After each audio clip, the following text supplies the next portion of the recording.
Good day, everyone. So for this morning, let's have another topic. Okay. So our topic for this morning, allow me to share my screen to you guys.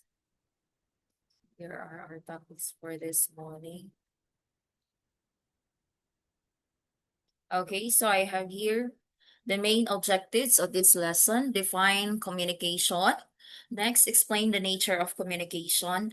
Identify the elements of communication and discuss the function of communication briefly. All right. So nature, elements, and functions of communication.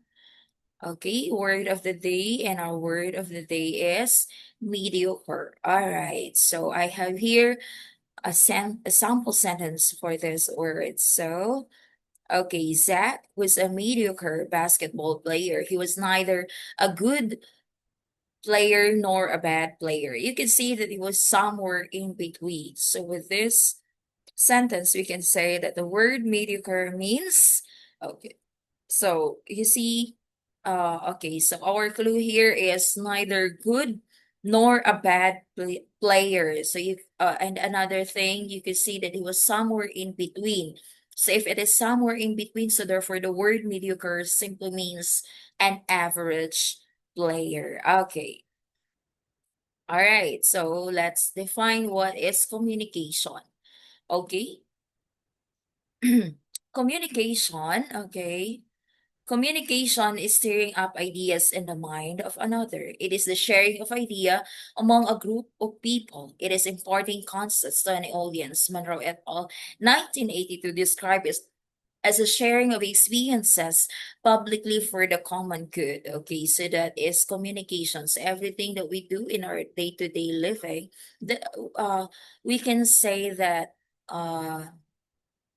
life is parang life is miserable without communication, or life doesn't exist without communication. Okay? Because the moment we wake up, diba, we communicate to our loved ones, to other people. Okay? And not just us, no? Not just us. So that's why I'm saying it. That's why I'm saying you guys na without communication, life is miserable. Life is nothing without communication. Because even the animals, they communicate to one another. They communicate. They will be able to communicate to each other despite the fact that they cannot speak, no? But still they can be able to communicate. How much more us people, no? So it's not just all about sharing giving information, no? Sometimes sharing what you have, okay, what you have experienced, what you are feeling, that is communication already. Asking somebody, that is communication already. The moment we speak, the moment we talk to someone, we can say that that is communicating already, that you are communicating already, that that is part of communication, no? It's not na, ay, mahiyain ako, okay? Hindi ako, ayoko magsalita. How come, no? Hindi ganon. So, imposible namang dahil mahiyain ka, ayaw mong magkipag-communicate, no? So, that's it. So, that is communication. Next one. Okay, so we have here the nature of communication. The first one we have, communication is a process, no? I'm sorry. Of course, communication is a process, no? It doesn't end with speaker and listener, okay? It is a process. So it's hindi lang na merong nagsasalita, merong gustong makinig, okay? Meron kang gustong sabihin. There is a message that you want to convey to other people. So it does not end right there, no? It is a process, and later you would know what does this process means? Ano po yung mga process na yun, no? Okay, so that is one, nature of communication. Next, we have communication occurs between two or more people. Okay, that is interpersonal communication. Okay, it happens between two or more people. Okay, by the way, there is such we call the interpersonal and intrapersonal communication. Okay, and if the communication happens between two or more people, that it's interpersonal communication. Okay, but if the communication only takes place within yourself only, example, prayer kayo, okay, you have your memorization, something like that, no? Those were intrapersonal communication, okay? Take note of that. Next, communication can be expressed through written, verbal, or non-verbal at the same time. Of course, no? Um, Hindi naman not at all times that we have to really to communicate verbally, no? Na orally, okay? Sometimes through written. Even those non-verbal communications class, okay? We can be able to communicate, like I've said nga earlier, no? Even the animals, they can communicate to each other. How much more us? So even those hand gestures, those facial expressions, the body languages, no? The body movements, okay? Yun, by doing that, that is communication already. Well, if, for example, you're asking someone, kumain ka na ba? And ayaw niyang sumagot. But he's nodding, okay? Nagtango-tango siya, no? So therefore, we can say, okay, kumain na siya. Okay? Ganun lang yon, no? Communication, it's not always na verbally. Okay? Sometimes it is non-verbal, of course, no? All right, so we have here the elements of communication. So we have the speaker, the listener, the message, the channels, the feedback, the response, the noise, and the communicative situation. First, we have the speaker. Okay, the speaker is the one who's responsible, or the speaker chooses his or her purpose and decides how to deliver the message. Of course, no, as a speaker, you are responsible of deciding what to convey or what do you want to say, no, to your audience or to your listener. What do you want to impart them, no? So you are responsible of deciding what to say or what to tell with them, no? And of course, by doing that, okay, of course, you know your purpose. Why do you have to talk this someone ba? Bakit ko siya kailangan kausapin? Okay, ay may gusto lang akong malaman. So that is the responsibility of a speaker. So ikaw yung nag-iisip, you're the one to decide, and of course, you should know your purpose. Okay? Next, we have the listener. Of course, kung may speaker, of course, merong listener. Simply, the listener will be the one to receive the message. Okay? So, what type of listener ba kayo? Okay? As a listener, anong klaseng listener ba kayo? Kayo ba yung ano lang, yung tamang makinig lang, tapos wala lang, gano'n? Or kayo ba yung tipong listener na you do the encoding process, then nag-i-encode, I mean, you do the decoding, nagde-decode kayo, nagja-jot down notes kayo? So it's up to you, no? What kind of listener you are. Next, the message, okay? It is what we need to be delivered or imparted to somebody else. Okay, of course, the message, okay? Without the message, kahit sabihin natin, there is a speaker and a listener, but if you don't want to say something, okay, wala kang gustong sabihin, for example na lang, no? Ano, magjowa kayo, may jowa nyo, tapos wala namang gustong sabihin sa isa't isa. For example, you were there, magkagalit kayo, so yung isa ayaw magsalita, yung isa ayaw din magsalita. Ayaw yung magsalita, dalawa. So, ano mangyari? Do you think communication happens or communication take place? Of course not, no? Walang nangyari. So, without the message, communication doesn't exist. Okay? So, importante yung message then, of course, no? Okay. Next, we have the channel. So it is the means by which the message is sent. So tandaan natin si channels, it is the means that which the message is sent. So ito yung hindi yung channel 1, channel 2, ano yung channel 7 kayo, kapuso kayo, hindi ganun, ha?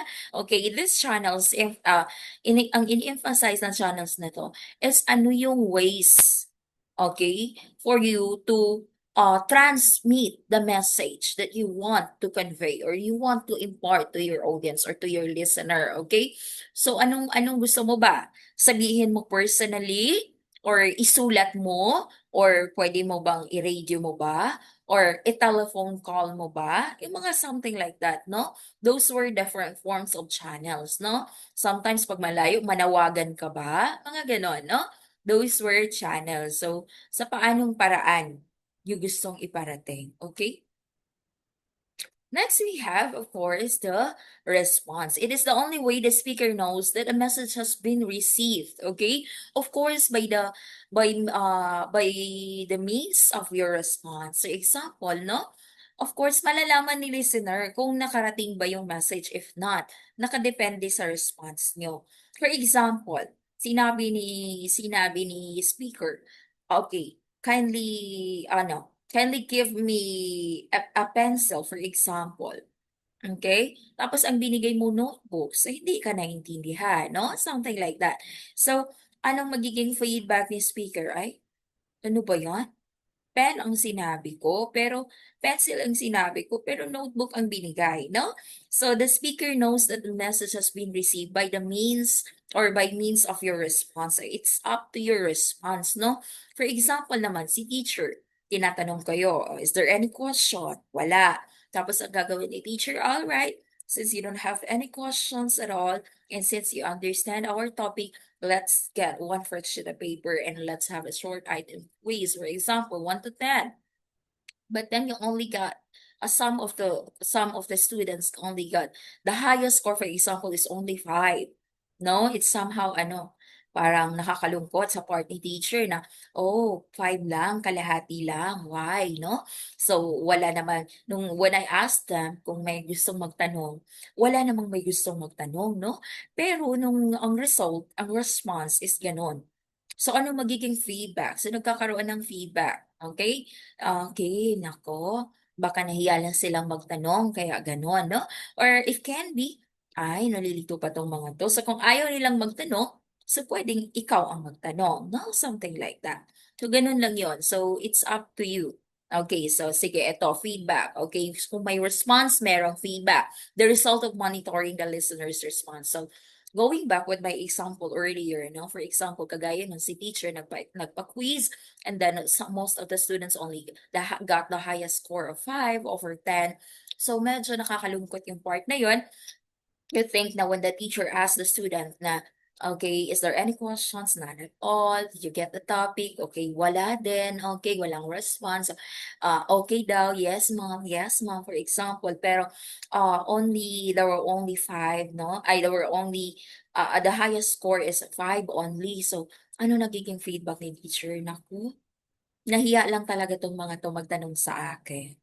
Sige, kung ayaw nilang magtanong, ako na lang yung magtanong. So, puwedeng gano'n 'no? So, puwedeng-puwedeng gano'n ang gagawin natin 'no, as the speaker 'no? We are responsible also to monitor 'no, kung naging successful ba ang communication process. Kung naging successful ba, for example, ang topic 'no, ang sinasabi mo, okay? If it is successful, then therefore makikita natin sa response, okay? So, that is. Next, we have the noise, okay? Okay, ano ba 'tong noise? So, noise can be physical noise, psychological noise, and s okay, I'm sorry. Physical noise, physiological noise, and psychological noise. First, dito tayo sa physical noise, okay? What is a physical noise ba? Okay? 'Pag sinabi nating physical noise, that's the actual noise. Ano ibig sabihin? Let's say, for example, you are in a crowded area, so maingay. That is exactly physical noise, no? Maingay talaga mismo kung saan ka naroon. For example, ang ingay ng electric fan, kung saan ka nandun na kwarto. So that is physical noise, yeah? Okay? The actual noise. Wherever you are, kung ano yung particular place na naroon ka, and there is a noise in that particular environment. So that is considered as actual noise, okay? I hope it's clear, we're clear with the physical noise, okay? Physical noise is the actual noise. Now, what is physiological noise? Okay, physiological noise when the body becomes the hindrance, okay? When the body becomes the hindrance. So, meaning to say, it has something to do with your body, no? Now, for example, okay, nagklase si teacher, pero sakit talaga ng ulo mo. Okay, so anong mangyayari? So therefore, hindi ka nakakonsentrate, no? For example, kahit gaano na si teacher dyan, kung ano na ng pinagagawa ng teacher mo, but then may iniinda ka talagang karamdaman. So it could be a hindrance, no? para maging successful ang flow ng communication process, no? So, for example, kahit gusto niyo naman talagang mag-concentrate, makinig, gusto ko talagang makinig sa discussion ni ma'am. Kaso, for the girls, for example, ang sakit talaga ng puson ko. I have my dysmenorrhea. Okay, for the girls, no? Okay, may dysmenorrhea ako. O yung iba naman, ang gusto ko talagang makinig kay ma'am kaso ang sakit ng ngipin ko. Okay? No? So, nagiging hindrance. Okay? Nagiging hindrance yon for the communication process na maging successful kasi nga may nararamdaman kayo. Okay? So, of course, pag nararamdaman tayo, kahit gaano man natin kagustong mag-focus sa isang bagay, of course, lalo na kung sobrang hirap na ng nararamdaman natin, syempre talagang madidisturb tayo, madidistract tayo, no? Alright, next we have psychological noise, okay? What is psychological noise, okay? Psychological noise when the mind becomes the hindrance, okay? Okay, so sana hindi nagugulo ha. Kanina, physical noise, actual environment kung nasaan kayo. Okay, it can be your friend, no? Maingay, mismong katabi mo. For example, no? Physiological noise when the body becomes the hindrance, katawan nyo mismo. Well, for psychological noise, when the mind becomes the hindrance, the word itself, no? So, meaning to say, pwede rin ganito. You were present, but then, okay? Alam mo yung saying na physically present but mentally absent, pwede nating i-apply dito. Ano yung ma'am? Okay? So, ibig sabihin, for example, kahit nagtuturo si teacher, nandyan ka sa school, pero yung utak mo, naku, gutom na ako. Ano kayang pagkain mamaya? Ay, ang sarap ng ulam namin mamayang lunch. Gusto ko na mag-uwian. Okay, pwedeng gano'n. Kailan ba naman mag-uwian? Ang tagal-tagal, eh, gusto ko ng kumain. Ang sarap-sarap ng luto ng mommy at daddy. Mga gano'n, 'no? Or it can be ano 'yun, does it mean when the mind becomes the hindrance, ma'am, may problema ako sa isip? Not really, no? Pwede lang gano'n na, for example, you're physically present but mentally absent, okay? For example, nandoon ka sa isang ano, kinakausap ka ng tao, or have you ever encountered this one? For example, you're talking to someone, okay? But then, ano, parang lutang. Lutang yung isip mo, wala dun sa kausap mo, okay? For example, problemado ka, naghiwalay kayo ng jowa mo. Okay, for example, yun ang pinoproblema mo, yun ang laman ng utak mo. Kinakausap ka ng ibang tao. Wala, para ka lang no reaction at all, para ka lang may sariling mundo. Kasi iba ang naging focus ng utak mo, okay? So it doesn't mean naman na when the mind becomes the hindrance na ibig sabihin ano, may problema na kayo sa pag-iisip, no? It's not like that, no? Sometimes, kung ano lang, may problems tayong iniisip or it can be iba lang, nasa iba lang na bagay yung concentration ng mind natin, okay? I hope we're clear with this noise, no? With the type of noise na meron tayo. All right, for communicative situation, okay, we have the physical location and psychological setting. Physical location, of course, the actual location na meron ka, the actual environment where you are or where the communication happens, okay? Psychological setting, of course, it's the state of your mind, no? Ano ba yung ano nyo, ano ba yung state ng mind mo at that time, okay? Just like for example, no? Yung nagpuyat ka ng husto. So, I don't know if you agree with me or have you ever encountered this one, no? Ako kasi, kapag sobra ang puyat ko, let's say for example, on overnight, hindi ako natulog, no? May ginagawa ako. And what may happen to me, okay? So, ang mangyayari niyan, most probably, ang mangyayari sa akin that time, ano tawag dito, yung utak ko parang, ultimo kahit kausapin lang ako, ayaw kong kinakausap ako, okay? Kasi parang yung utak ko iba, okay? I'm not in the mood really to ano makipag-usap, yung gano'n. So pwedeng gano'n, no? Pag sinabi natin psychological setting is the actual state of your mind. Okay. Now we have the functions of communication. We have regulation and control, social interaction, motivation, information, and emotional expression. Okay, these were the functions of communication that we have. First, we have, okay, sige, ito. Regulation and control. Ano tong regulation and control na to? It refers to manage and control individual or group of people. Okay? So, manage and control of individual or group of people. Okay, tandaan to ha. Okay. All right. So I have here a given scenario, okay? May picture tayo dito just for you to at least have the idea ano ba yung regulation and control, okay? Try to look at the first image class, no? As if a mother is so talking to her kid, no? So, pwedeng may ginawa tong batang to. Okay, pwedeng pinagsabihan. Okay, so pwedeng pinagsabihan ni mommy, no? The other one is, for example, ito parang teacher, no? Parang inside the classroom. So, a teacher is, for example, hindi naman scolding this, boy. Parang ano lang, siguro parang pinagsabihan lang din. O, wag mo nang ulitin yung ginawa mo. Parang gano'n, no? Okay, as you may observe the given scenario class, okay, regulation and control. Now I'm asking you, whom do you think is in control of the communication flow, of the communication process with this? Of course, no, ano naman, no, tawag dito, what they call this one, it's really obvious, no, na the one who's in control of the communication process is the first scenario is the mother, and the other one is probably the teacher. So they were the one who is in control of the communication process. So meaning to say, for example, kayo kinakausap kayo ng mama niyo, alangan naman mas marami pa kayong sasabihin kaysa sa kanila, no? So pag wala na sinabi si mama, wala ka na rin dapat sasabihin. Parang ganun lang yun, no? Okay, so manage and control. Okay, so you are in control. Okay, there is someone who is in control of the communication process. All right, next one. Okay, social interaction. Okay, it is the most familiar and it is the most familiar and the primary reason why people communicate. Okay, so ito daw yung pinaka primary reason, pinakauna-unang reason. Okay, bakit tayo nakikipag-communicate? Of course, for social interaction, no? Alangan naman, no? Okay, for example, alangan naman wala mahiyain ka, ayaw mo makipag-usap, no? Whether we like it or not, no? We really have to communicate or to interact to one another, okay? So say for example, ako, galing ako sa province before, okay? The first time that I'm here in Manila, no?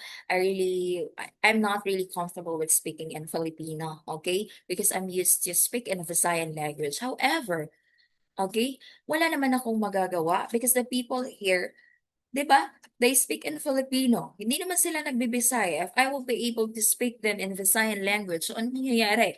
Do you think they can understand me? 'Di ba? Only those people na Visaya din, no? Only those Visayan people, no? Yun lang din ang makakaintindi sa akin. But for some, especially here in Manila, of course, Tagalog, no, Filipino, okay?